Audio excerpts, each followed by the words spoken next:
Mahlzeit, moin Freunde der verrückten Unterhaltung. Heute begeben wir uns wieder einmal an den Bus und zwar haben wir ein ganz tolles Special für euch ausgedacht. Und zwar wollen wir heute Scheiben demontieren. Leicht gemacht. Vorab, wer bis Sonntag noch bestellt in unserem Shop, bekommt unseren Schnaps mittlerweile als 1 Liter Flasche, passend noch zu Silvester geliefert. Also haltet euch ran. Vorsicht! So. Boah.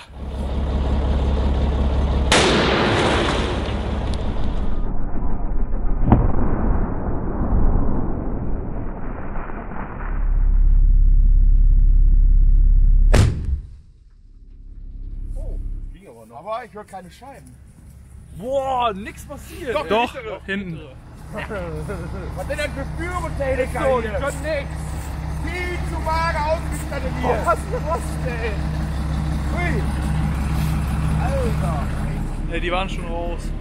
Die hier war doch nicht Ja, raus, oder? gegenüber. Doch, Nee, die beiden wohl. die beiden gegenüber nicht. Die Ja. eine nicht. Was sehen unsere Wand, Stefan?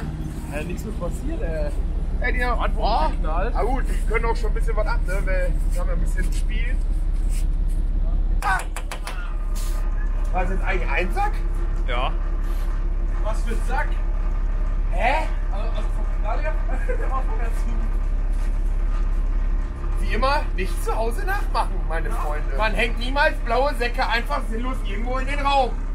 Das stimmt. Das kann ja explodieren.